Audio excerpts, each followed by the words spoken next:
Imagine for a moment that everything you were taught as a child about God, every prayer, every image of an all-seeing ruler sitting on a throne beyond the heavens, was not divine truth, but a human construction. A creation designed not to save your soul, but to bind it. What if the God who judges everything, who commands obedience and punishes disobedience, was not discovered, but invented? This question, unsettling as it sounds, is not new. Centuries ago, one man dared to pose it with brutal clarity. His name was Baruch Spinoza.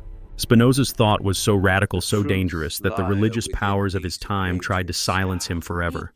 His community cast him out. His name was branded with curses, and his writings were banned. Yet his words refused to die. They survived in whispers in secret circles, and now across the centuries they return with even greater force.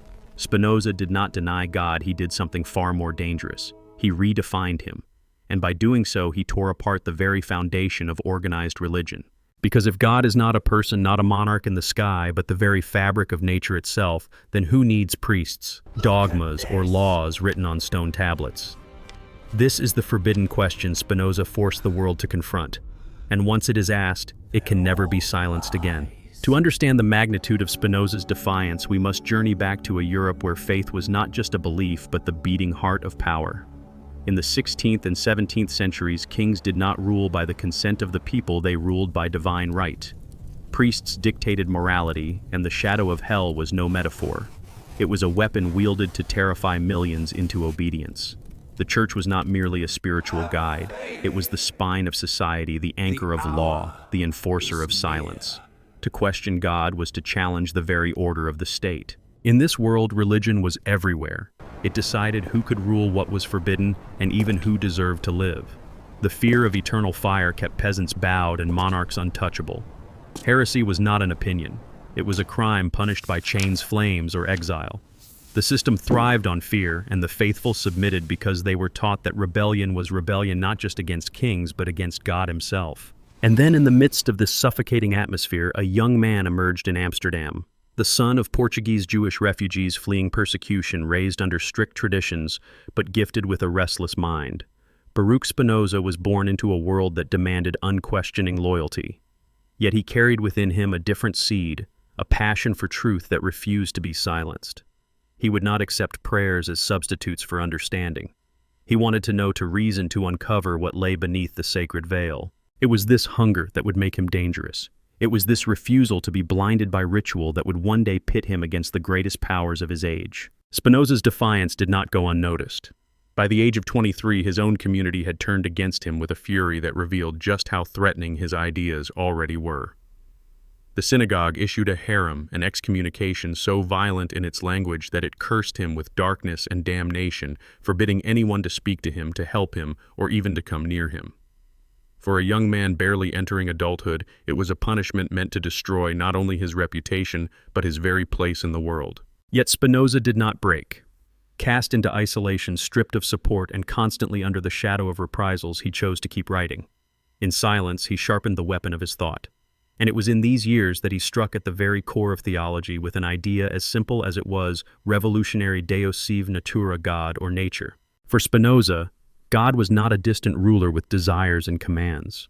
God was the infinite substance of existence itself, the eternal foundation from which everything arises. There was no heaven waiting as a reward, no hell lurking as punishment. There was no divine ledger keeping score of human sins. What existed and what would always exist was the universe itself and the immutable laws that governed it. This vision was not born of bitterness, but of clarity. To Spinoza, true freedom was not obedience to commandments etched in stone, but understanding the order of nature and living in harmony with it.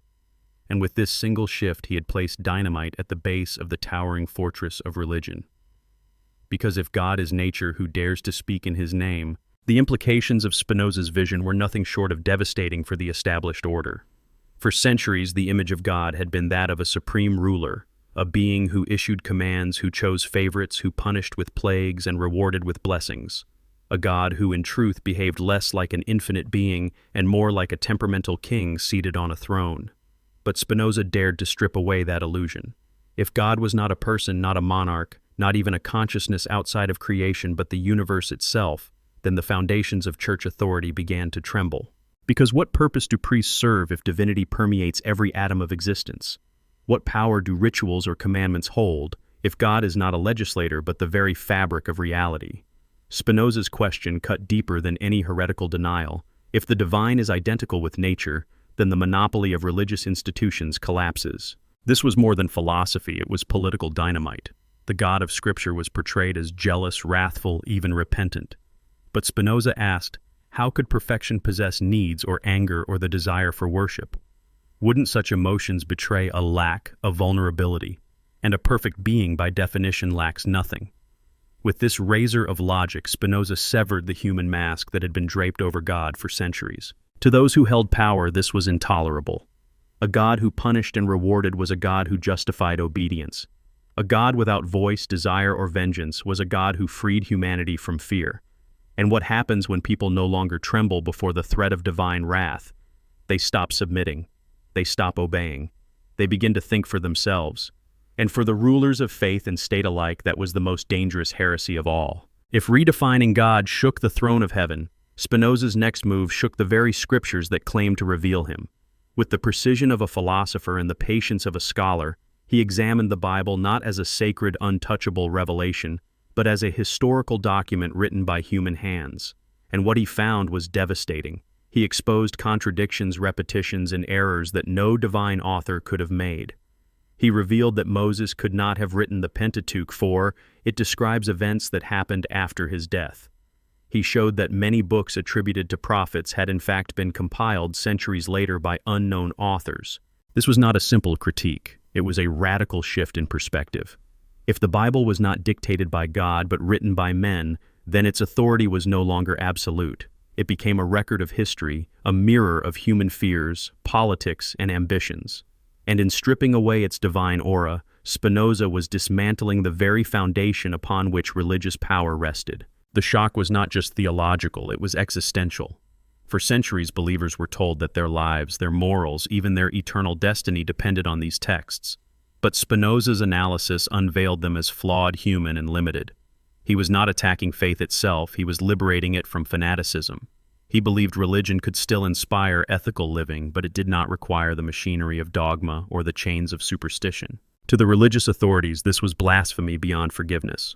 A God that was nature, a Bible that was merely human, together these ideas threatened to strip the church of its sacred shield. For if people realized that truth could be sought through reason and observation rather than revelation and fear, the temple walls would crumble. And Spinoza quietly, relentlessly was holding the hammer. Silenced by excommunication, rejected by his own community, and constantly under threat, Spinoza should have faded into obscurity. Yet ideas are harder to kill than men, and his words refused to die. His manuscripts circulated in secret, read in candlelit rooms, whispered among thinkers who sensed that within his writings lay a dangerous kind of freedom.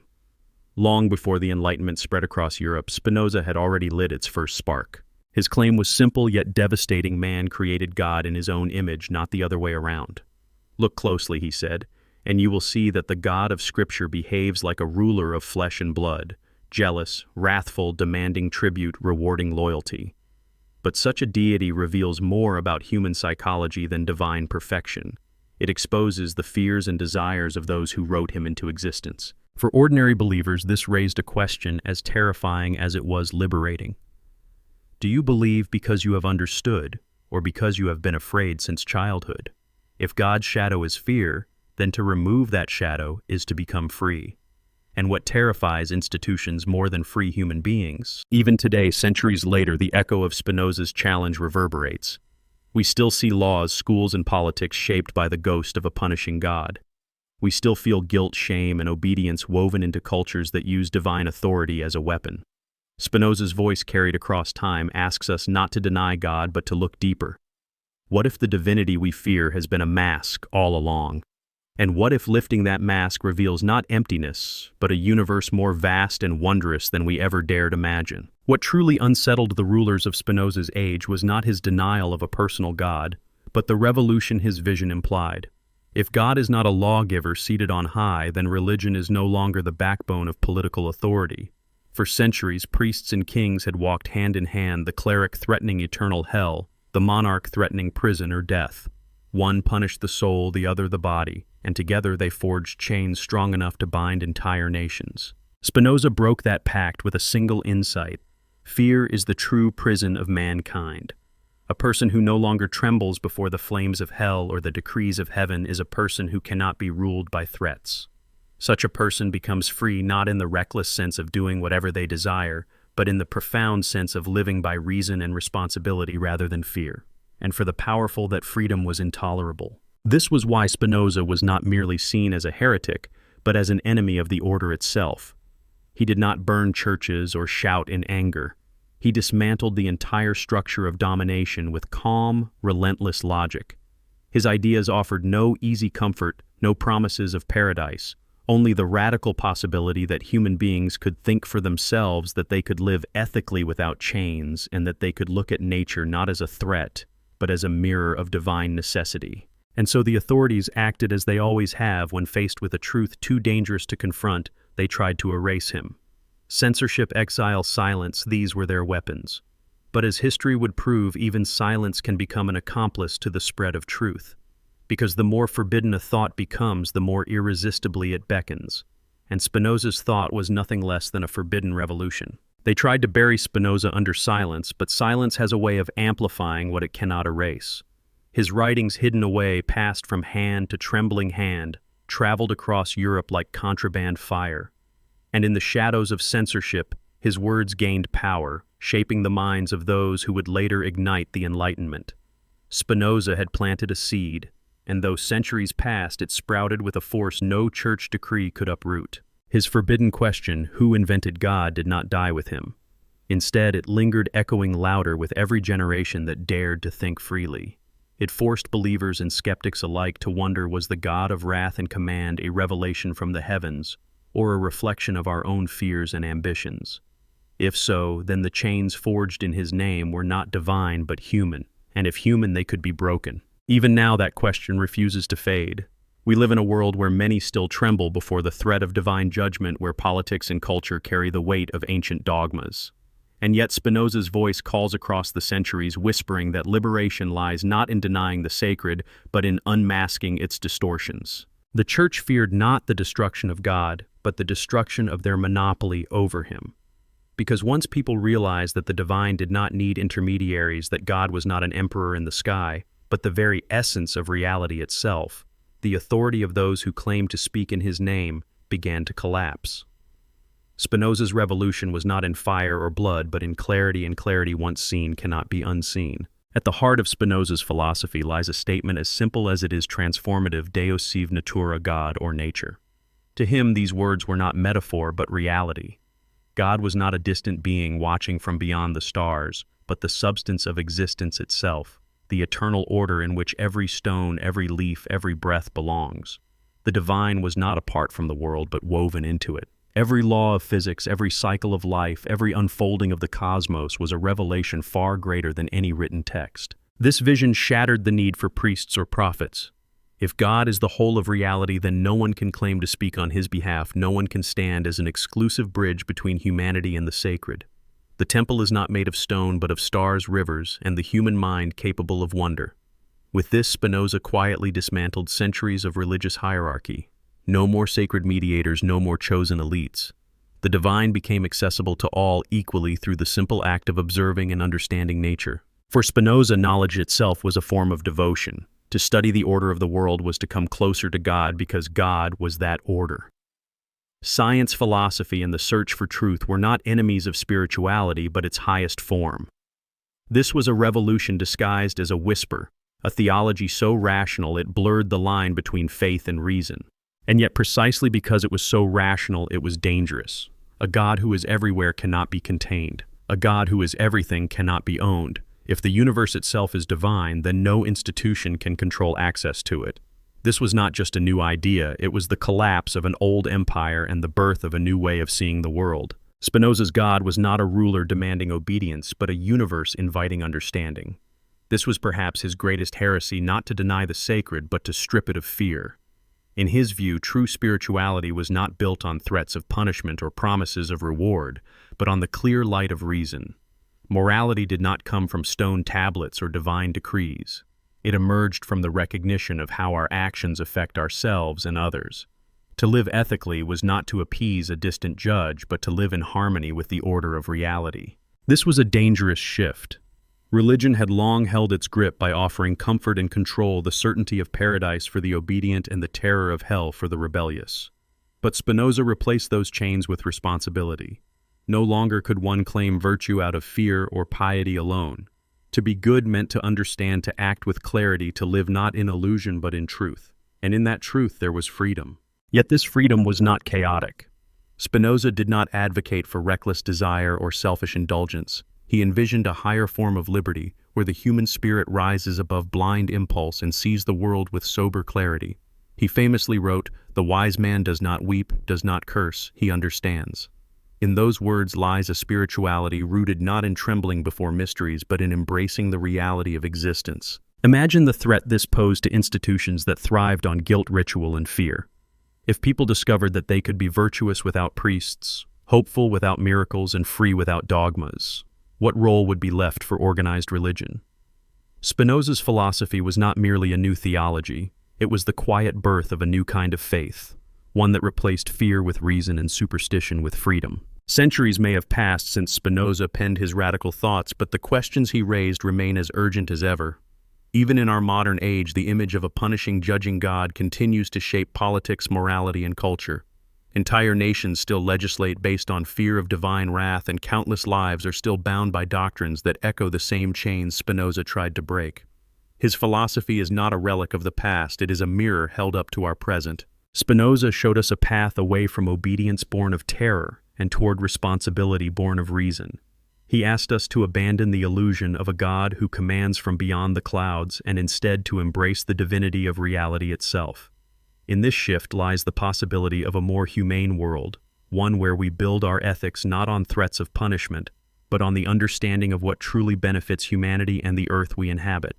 But here lies the challenge. Spinoza's vision demands courage because it takes away the comfort of thinking that someone else is guiding the story. It demands that we accept responsibility for our choices, our societies, and even our failures. There is no external judge to blame, no heavenly king to appease. There is only us, thinking, feeling beings within a vast and necessary order.